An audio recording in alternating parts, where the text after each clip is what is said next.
on a décidé de faire du télétravail On peut sur appeler ça place. télétravail, voilà.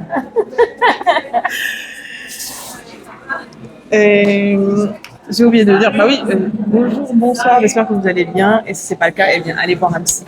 Nous ne sommes pas habilités à pouvoir vous aider. En tout cas, moi, pas encore. Je suis en compagnie de ma collègue, cousine, sœur et alliée, Bien bonjour, messieurs, dames.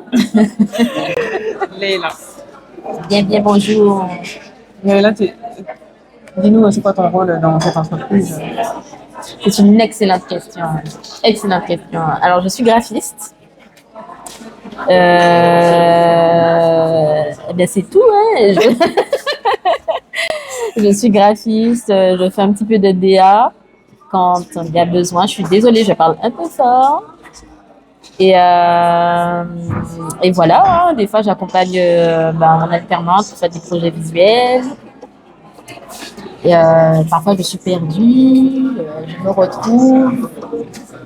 Voilà, mon rôle dans l'entreprise. Être perdu et me retrouver. C'est notre... Attends, parce que je pense que tu n'es pas bien... Ah, voilà. Oui, j'avoue.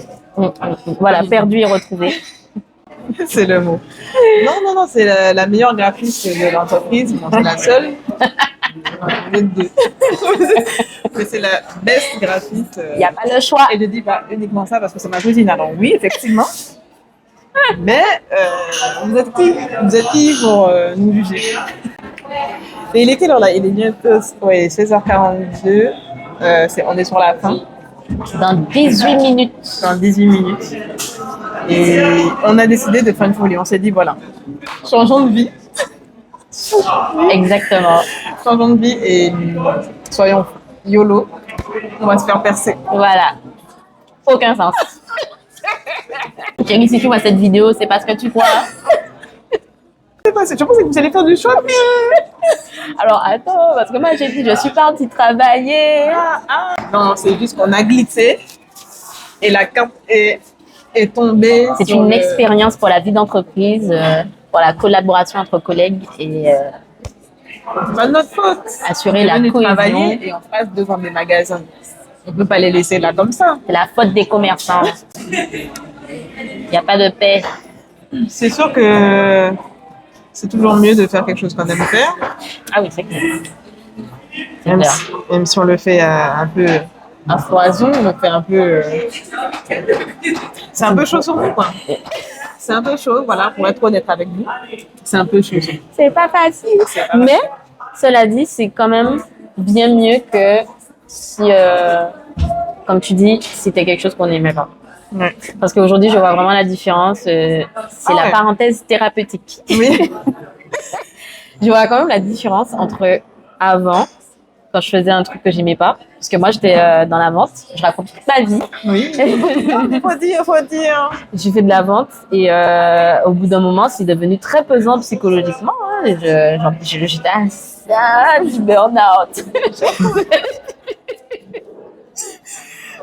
Et je vois vraiment la différence entre là où il y a des moments où c'est vraiment le rush, c'est vraiment chaud, mais ça reste un métier que j'aime, donc mentalement, je le vis quand même différemment. C'est une expérience différente. Hein. Je pense que c'est ça qui fait tenir, justement, parce que c'est quelque chose qui nous plaît. Oui. Je sais pas, j'ai une grande admiration pour les gens qui font un métier juste comme ça, sans réellement aimer et puis qui vivent de ça, quoi. C'est sincère, hein, j'ai une vraie admiration.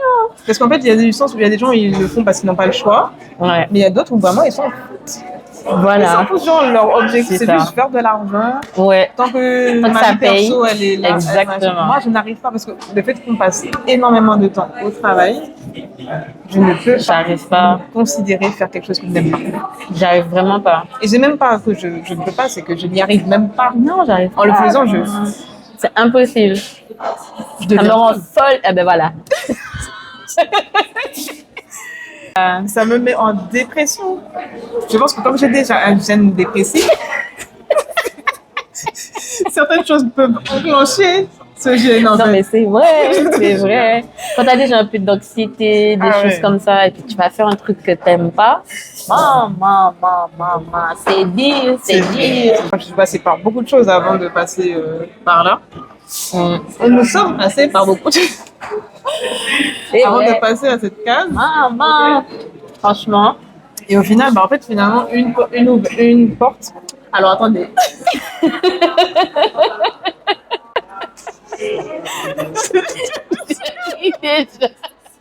Je me suis perdue.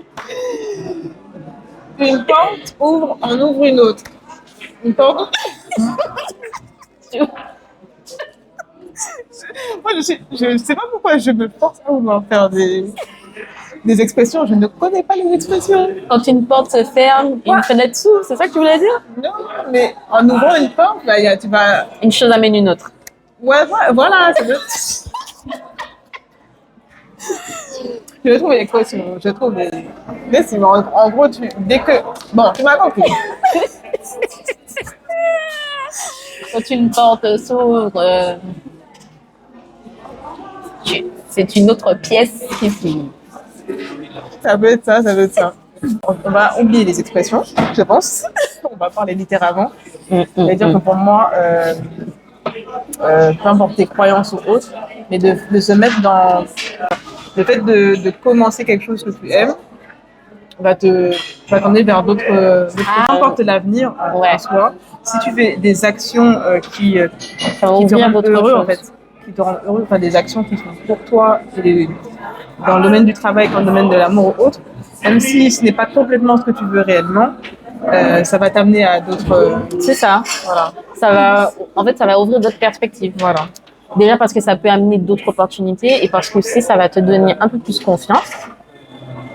Et puis tu vas forcément évoluer dans ton domaine, voilà, je pense. Parce que moi, mine de rien, évoluer.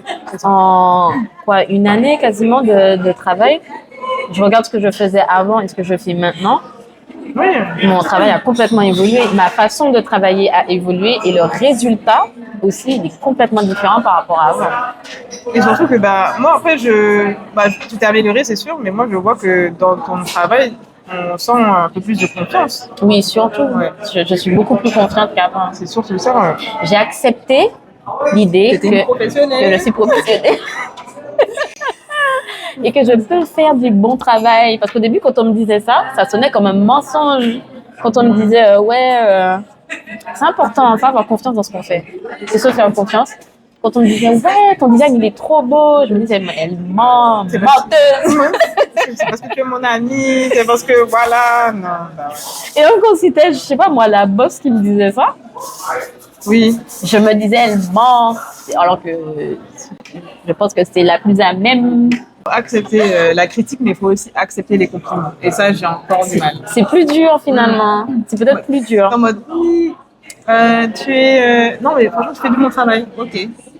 J'arrive même pas à dire merci. Oui. Okay. Non, ou alors, j'aime bien, c'est top. Ok. Je vais dire merci, mais je vais toujours ajouter un commentaire derrière en mode si simple ce que j'ai fait, c'est pas grand chose. Enfin, je vais m'auto-dénigrer, quoi. Je m'auto-clash quand on m'a fait un compliment. C'est dingue.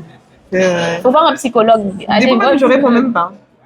Surtout si c'est sur Notion et tout. Ah, top, j'aime bien et tout. Moi, je me dis automatiquement menteuse et tout. Rajoute et tout. Ok pour la modification. Et pourtant, ça se voit pas parce que je fais la meuf en mode ouais, je suis la plus belle, etc. Mais dès que quelqu'un va dire ah, je te trouve trop jolie. Alors, c'est un vrai sujet. Parce que le travail, c'est une chose, tu vois. Non, les compliments sur le physique, non. Mais là, c'est là que je me clash le plus. Ah, non, mais je vais être dégueulasse. J'aime bien ta jupe. Ah bon, elle est nulle, ça va pas coûter cher. Je m'auto-clash, c'est dingue. Moi, j'ai du mal. Hein. C'est pour ça que je m'entraîne. Je m'entraîne vraiment à m'auto-envoyer de compliments et tout. Mais en vrai, mais les recevoir aussi, j'adore faire des compliments. Par contre. Ah, j'aime bien le corps, c'est bien, tout est en place. Ouais. Mais de l'autre côté, moi. Exactement. J'arrive pas. Et c'est pour ça qu'on va se faire percer. C'est une thérapie. Alors, attention, j'avance quelque chose. J'ai fait des recherches en fonction des piercings, en fonction de l'endroit où tu fais ton piercing.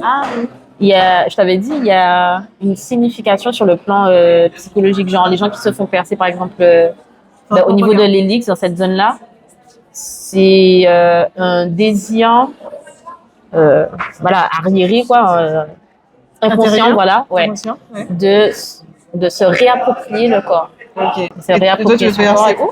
À l'hélix. Et moi, si je me perce pas, ça veut dire quoi? Moi, je vais faire là. Je sais Hein. pas. On a bien fait de finir dans 6 minutes. Et on se fait percer, hein. YOLO. Donc, je disais. Donc, on a payé nos piercings. Attention. Merci, Léna. Mais Attention. oui. Mais bon, On a payé nos piercings. On a payé nos piercings. Et On là, nous envoie là-bas.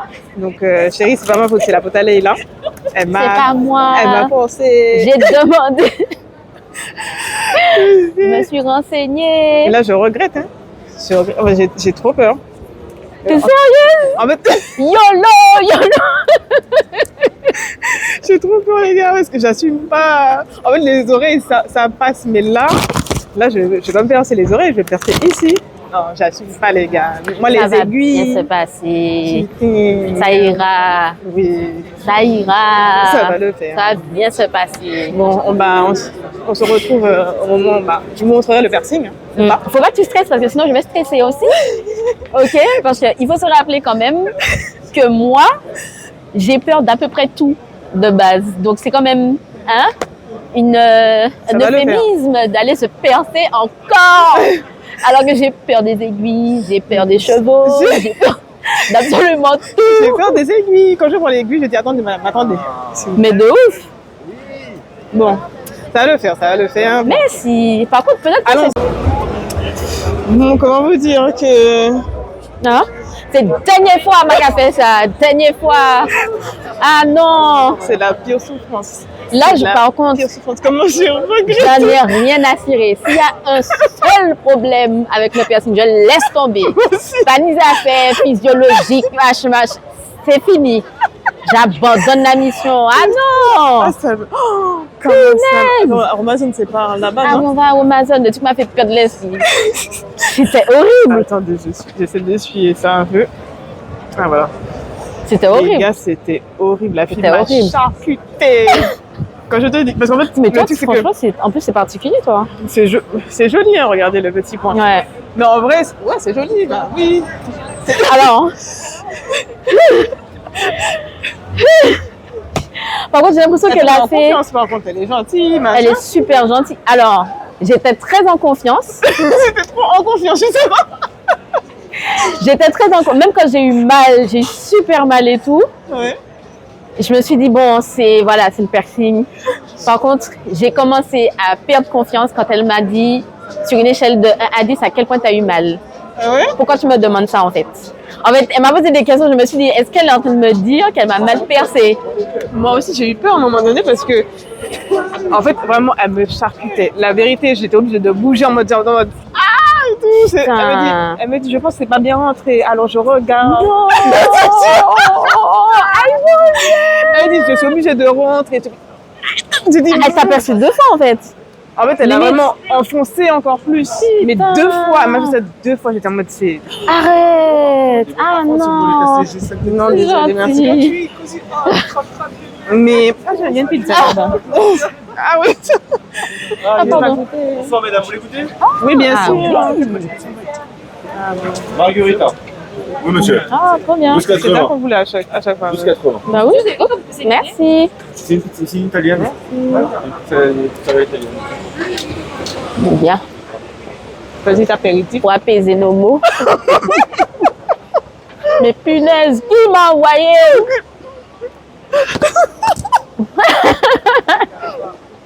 Là, c'est la pire douleur que j'ai jamais ressentie de toute ma vie. Ah, je suis choquée, hein. Ah, my God. Mon Dieu.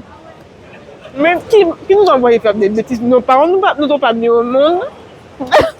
Je sais que quand je me suis assise, je me suis dit, mais putain, mais quelle idée de se percer. Non, moi, la vérité, c'est la dernière fois que je me perce. Parce que là, je me dis vraiment, On verra bien. c'est quoi ce concept sociologique de se dire que tu vas aller faire un trou qui fait mal dans ta chair, Ouais. avec le potentiel risque d'avoir une infection. Mais en Je plus, sais plus. moi, franchement, je pense que ça m'a vacciné. Exactement. C'est bon, c'est bon, c'est bon. J'ai donné, j'ai vécu, j'ai profité de ma jeunesse. Mais bon, j'arrête maintenant. C'est plus de notre âge. C'est plus de notre âge. C'est Faut plus pour arrêter. moi. Faut arrêter. J'arrive pas. Déjà, si j'ai pas 7 heures de sommeil, je suis en PLS, je vais me faire. C'est bon là. Les gars, j'espère que vous avez aimé ce vlog. On va s'arrêter là parce que voilà, je vous montre un peu le piercing. C'est une petite étoile, c'est joli. Voilà, c'est bien. On se dit à demain. N'hésitez pas à Désolée, liker. maman. Si tu vois,